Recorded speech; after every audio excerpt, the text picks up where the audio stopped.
Yo guys, Puzzle Lord here, coming at you with my updated Traptrix deck for the month of February 2024. If you guys are a long-time viewer of mine, you guys already know that this is one of my all-time personal favorite decks. I just love the fact that every format, it kind of has this little niche place. It's not always the best, but it's not always the worst, and I love those types of decks. Those are the areas that I thrive in. Like always, I'm going to be going through the deck profile. I'm going to be talking about some of my card choices, and what I think about the deck in general. I've been taking this to locals and I've been doing fairly well. I've been topping every so often, at least the times that I go. So I do think that this honestly has some power to it, at least at a very local, maybe regional level. So let's get right into the deck profile, guys. Of course, we are kicking it off with the Traptrix starters. We are talking about 3 Traptrix Myrmilio.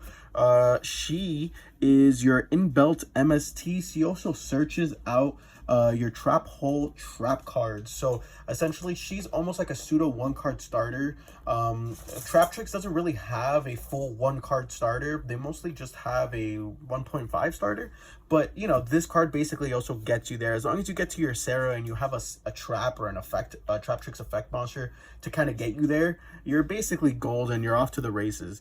But in this format you want to be as fast as possible. So 3 Traptrix Myrmilio. Again, on normal summon lets you add a trap hole monster. A trap hole trap from your deck to your hand. And then on special summon, mandatory, you have to pop a spell or trap card your opponent controls. That activates even if your opponent does not control a spell or trap card. So it triggers Sarah, and of course a lot of players that don't know how to play against Traptrix usually end up ashing this because they think, oh, if he's using it, he probably doesn't have access to Holotea, and then you can't really go Sarah full combo. But whatever, it is what it is. 3 of your other starters, 3 Mantis. Now, I've tested a lot of Traptrix, guys. I've tested a lot of it. I would even say I have a lot of Traptrix games under my belt. I've messed around with different ratios of different Traptrix monsters. 3 Mantis, basically, on normal, lets you add a Traptrix monster from your deck to your hand. The second effect, which is basically the return, target a set spell or trap card you control, return it, and then you can set another one. Doesn't come up all too often, especially since I don't run Thrust in my build, because I don't own it, but it's okay with Thrust. I mean, it's cute. It's not necessary, but it's cute, right? Again, that being said, this one just kind of also lets you kick off and get your pieces. This either gets you a Arachnocampa, so you can link Mantis off, get a Arachnocampa, and then trigger Sarah with Arachnocampa, or it lets you get follow-up for the next turn. For the rest of the Traptrix, we are running 2 Pudica. I've always ran 3 Pudica. This is actually the first time that I'm running 2 Pudica, and the reason why is actually because Garden isn't really that good. At least right now in this format. Don't get me wrong, I think the best thing about Garden is the fact that it lets you have an additional normal summon. So if your normal summon gets stopped by, let's just say, a Fenrir or an SP Little Knight, well, you have the Garden to kind of keep going. But the thing with Pudica is just the fact that I mean, it's okay. It's okay. It's an interruption on your opponent's turn. I'm messing around with 2 at the moment, but it's doing just fine. By all means, you can add a third one and make it a 41-card deck. I've played with up to 43 cards in Traptrix, and it's very consistent. This is a flat 40-card deck, though. So, again, just 2 Pudica for me, at least. For the rest of the Traptrix, I would say that these are the starters of the deck. So we have a total of 8. You can obviously bump Pudica up to 9 if you'd like, but we're only running 1 Garden. For, I guess, the follow-up Traptrix monsters would be 2 Dionea. This one on normal lets you special a Traptrix monster from your graveyard in defense position, which obviously can proc their effects. Pudica being target a special summon monster your opponent controls, banish it, or Myrmilio target a spell or trap card your opponent controls and pop it. But on Dionea special, it lets you target a whole normal trap in your graveyard, reset it, but banish it when it leaves during the next end phase if you don't use it. And of course, we are running the 2 Arachnocampa. Now, Arachnocampa is one of my favorite monsters in this entire deck. I think it is so good, especially in a format where back row hate is kind of thriving in a way. So a lot of players, if they're not on Cosmic, they're usually on Lightning Storm. which is obviously a really good card. Or on Harpies, I think almost all side decks are maining Harpies, or siding Harpies. Arachnocamper just kind of plays around that, just being able to quick effect, special summon itself from the hand, and then it protects your backer at least once that turn. It's just so good. I've done that in so many occasions. Not only that, it also triggers off your Sarah, and like I said, it just offers that free body on the board, and that's that back row protection that you need if you set 3 or set 4. That being said, though, you can take out the one Arachnocampa and add in one Vesiculo. That one doesn't lock you into plants or insects, and a lot of people like that, but I just don't like that because Vesiculo needs to send a set trap you control to the graveyard to special summon itself. So everybody was probably thinking, oh, if you're going first, you can just send a dead evenly or a dead trap. That's true, but also keep in mind you're also probably going to try to go for the Holtea line first. Holtea needs to discard a normal trap, so you're effectively discarding 2 cards. Even if they're dead cards, you can use them as basically as bait for your opponent. So I just really don't like Vesiculo. I just really don't. That is it for my Traptrix monsters. We're on 13, I believe. 13 or 12. Whatever. Like I said, you guys can obviously bump up the count of Pudica if you'd like. For essentially the hand traps or the support monsters, I will say we are running 3 Traptrix Parallel Exceed. This card is a phenomenal card in this deck. This card allows you to not only go full combo, but extend further beyond. Plus ultra, if I may. There's my weed coming out, excuse me. But so 3 Parallel Exceeds, it's completely free in this deck. If your opponent doesn't Ash your Sarah special summon from deck, or their Murmelio, they'll probably Ash Parallel Exceed, which is completely fine because more than likely you'll probably have enough follow-up for Sarah. So I think 3 is fantastic. I've messed around with 2, because there's been times where I've opened 2 Parallel Exceeds in my hand and I have 1 in the deck, which is fine. It's just I'd rather that be another card. So you guys can totally play with 2 Parallel Exceeds if you like, and maybe bump up Pudica to 1. There's a lot of wiggle room in this deck. For the hand traps, I am running 3 Ash Blossom. Obviously the most generic and the best hand trap probably in the entire format. But the thing is, I also hate this card because it's a Hida target, and right now there's so many extra decks running Hida, and you're basically filling up your graveyard for a free Hida play essentially. So I really don't like this card that much, but I feel like you do need to run it because in the end of the day, it does stop turns if they open dead. And I'm obviously playing 3 Droll and Lockbirds. I feel like the format mandates you playing this. Everything right now searches. This is good against not only rogue matchups like Pearly and Heroes, but also against meta like Snake Eyes, Fire King Snake Eyes, I don't know, anything else, Rescue Ace, I guess. So I just think Droll is really good. I was also on 2 Nibiru. I did run 2 Nibiru, but I opted to not run it. But after seeing the USD tournament, Nibiru just went ham in that tournament, and a lot of players needed to play either through it or they just could not play through it. So honestly, I might think about putting 2 Nibiru as well, and I'll show you exactly what you guys can take out for that. For the rest of the hand traps, I am running 3 Imperm, so we're currently on 3, 6, 9 hand traps. I was on 11. Like I said, this deck has a lot of flex spots, if I may. But Imperm just does everything the deck, everything. It's a normal trap. You can discard off Holtea. It can trigger Sarah on your opponent's turn. And obviously, Imperm is fantastic because it doesn't trigger Thrust or Triple Tact. For the spells, we are running the 1 Garden. Card's really good. I don't think 2 is needed. Maybe you can warrant it because Cosmic Cyclone is such a big, it's being main decked. If not, it's totally being side decked. But I just don't think the deck needs it to survive. The deck does not need it to survive. Don't get me wrong, the additional normal summon is really nice, especially the reborn, not the reborn, but the special summon from graveyard or from hand is really good to kind of keep recycling your Murmello pop or your Pudicas.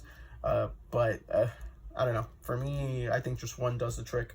I am on 2 pots of prosperity. So with this, I'll talk a little bit about, yes, you can totally run 3 here. Again, you can make it a 41 card deck if you like, but I did want to run a flat 40 in this one. And I think prosperity, if I draw 2 prosperities in my hand, I'm automatically sad, because that prosperity could have been something else. That extra prosperity, I mean, could have been something else. And you're only resolving probably 1 a duel. If you're resolving 2, you're probably already in a losing position in that duel. You're probably only resolving 1 per duel. I obviously always try to go for 6 to try to either get a starter or a trap or my parallel exceed. Those are really basically it. And then for the 2 spots that I ended up taking Nibiru out for are 2 triple tactics talents. I'm not running Thrust. If you guys are running Thrust, I mean, Thrust is a great card for sure. By all means, you guys can totally play it. But I'm just running on 2 triple tact. I think this card is really good to main. Again, this were my Nibiru spots. So I was actually on 3 Ash, 3 Droll, 2 Nibiru, and 3 Imperms for my hand traps. But I think triple tact is just so good to not only draw you into key pieces, it lets you take things, go for game. This deck is really good at OTKing, or just to rip something out of your opponent's hand if they decide to Ash an unnecessary card like Murmillo. It's already live. So, you know, I think triple tact in this deck is really good. That is it for my spells, guys. Traptrix is usually known for their very light spell counts. For the traps, I am running the 3 mandatory Holotea. This card's fantastic. Of course, you pitch a normal traps. The turn that it's set, you can activate it. It triggers Sarah. Not only that, it also reborns Traptrix from your graveyard. So it's just really good. For the traps, of course, well, I guess I'll go through them. The 1 bottomless trap hole, I'm running this card out of respect of branded.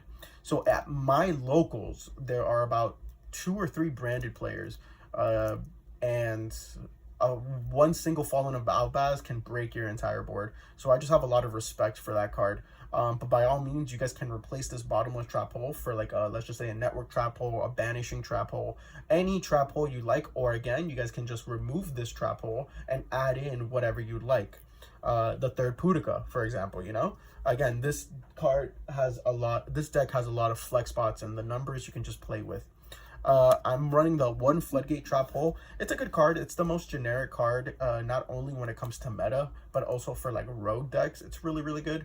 I think the only time that Floodgate isn't really good, and I'll probably even cite it out, is probably against like fusion-based decks, like Chimera or Branded, or even Heroes. So, yeah.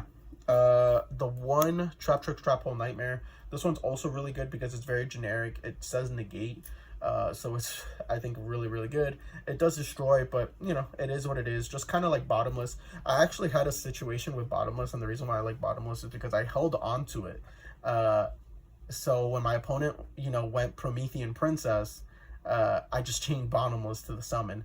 And, well, they're out of their Promethean Princess, and that was pretty funny. And of course, probably the best trap hole card isn't that we've ever gotten is probably Gravedigger's Trap Hole. We're doing 2 Gravedigger Trap Hole. Obviously, this does everything right now for the meta. It's so good. Not only does it negate graveyard, banish, and hand effects, which is what the meta right now is, a graveyard-based meta. It's just fantastic. And not only that, remember, you can always loop your trap holes with Dionea. And for the last trap, we are running the 3 evenly matched. I think there are a couple of Traptrix builds that I saw prior to making this profile that are not unevenly matched. And the only thing I can really say is I don't know why. You have the argument that evenly matched may not be such a strong card right now with SP Little Knight and maybe a couple of negates. But guys, this right here wastes that. SP Little Knight is probably this deck's worst nightmare. If they get rid of your normal summon and you don't have a way to put in a monster on the board, because it locks you out of Sarah. But this removes 2 cards from their board. So they have to remove an SP Little Knight and maybe another monster that they control, and then you can kind of set everything up you know, you can set your board up, and when they return, well, you can kind of keep going on with your plays. I think evenly matched is so fantastic, especially in the matchups where it's unexpected. A lot of players don't think you're maining evenly matched. This game has not only won me games single-handedly, it has brought me back from games as well. I have a lot of respect for this card. It is my favorite trap card in the entire game. I love this card, and I always try to fit it in most of my decks. And the fact that Traptrix can just run it so easily, well, there's really nothing else to say about this card. In my opinion, I think this card will always be a mandatory inclusion in this deck, because all it takes is to catch your opponent off guard just once, and you basically win the duel. That is it for the main deck. We are at a flat 40. Like I said, I also gave some options on what you can add and what you can remove. If you want to add an extra Pudica, if you want to add the Nibirus, if you want to add anything else. So let's go to the extra deck, and then I'll go into the side deck. So for the extra deck, we are running, of course, the 3 Sarah. This card does everything. I was at locals, what was it, on last Wednesday, I think, and my opponent was like, you can't activate Sarah effect, because I believed I already specialed, or I set from the deck. It was one of those effects. I either set or specialed, but I had one left, and I was like, why could I not? It's not a once per turn. And he had to reread it, because I obviously have the German Sarahs, and he was like, oh, it's not once per turn. That's a crazy card. Yeah, it's a crazy card. We're obviously running the 1 Adipus. This is your OTK tool. This card, you usually want to OTK in this. This deck has a pretty decent grind game, and not only that, this deck can pretty much OTK out of nowhere. So yeah, Adipus is just really, really good. All your Traptrix monster gain 1,000 attack while you control a normal trap in your graveyard, and then you can obviously negate stuff, face up cards, and on the field, and then you can banish regular trap holes, I think, or regular traps to pop cards on the field. Pretty good. I am running the 1 Asa. This is basically just to get me free Fenriers. Not only that, I also wanted something very generic, so if I triple tactics, I can steal my opponent's monster, and then I can just link them off into Asa, because I'm more likely to control an earth monster. So yeah, Asa's there. And the 1 Nightmare Unicorn, this is actually supposed to be a goddess or an SP Little Knight, probably a SP Little Knight, but I currently have it in my other deck, so I didn't feel like taking it out. But SP Little Knight is also really good in this deck, so keep that in mind. For the for the XYZs, we are running through 2 Rafflesias. You guys have no idea how many times 2 Rafflesias come up. Literally, I think with Mantis and Arachnocampa, that's already a Sarah plus 2 Rafflesias on the board. Rafflesia is not a hard once per turn, meaning that if you have 2 copies on the board, you can activate it twice. And that right there just gains advantage, because not only are you activating a monster effect that triggers Sarah, then Sarah can set, and then if you probably have another trap like an Imperm, you can activate that, and then you have another interruption via Sarah. So I usually go, if I can go for the double Rafflesia line if I'm locked into insects or plants, usually by Arachnocampa. But a lot of people I see play the deck like 1 Sarah, 1 Rafflesia, and then 1 Time Thief Redoer, which is a great card, don't get me wrong, but at this point in time, I just don't think Time Thief Redoer does too much. Still a fantastic card though. I just think maybe going into like an Abyss Dweller would be better in these trying times. For the rest of the Traptrix, we're running the 1 Pink Wikila. This card is obviously fantastic as well. It lets you search. It's basically a rotor for the deck. And then anytime a card is banished or sent to the graveyard via your effect, it can suck up that monster, and then it becomes unaffected by those cards that have that type. So if you suck up a Fenrir by any chance, then Pink Wikila is unaffected by psychic monsters and Pyro and all that sort of thing, etc., which actually did come up. It did come up, which was pretty good. It was, I think I sucked up a oh my goodness, what's this thing? Fire King Barone. I sucked up a Fire King Barone because I didn't want him to get the search off next turn, and then he was like, okay, that's fine. Kieran effect, and then I had a Rafflesia, Sarah, and a Penguicula, and I was like, that's fine. He has to destroy Rafflesia, right? And then since Kieran doesn't target, he can basically target anything, right? But whatever, they can't be destroyed by card effects. So anyway, he targets Pinguicula. Of course, it wouldn't have gone off because I had Rafflesia, but regardless, Pinguicula is unaffected because I sucked up a Barone, and I believe Keyring is a Beast Warrior or Wing Beast. I don't even remember. Whatever, it was just a funny intrication. And the one Alamaris. The Alamaris is fantastic. Does not get the love that she deserves. Alamaris is basically lets you kind of keep reusing your Myrmilios, your Dianeas, your Pudicas. This card is really, really good, and it allows really good OTK tools.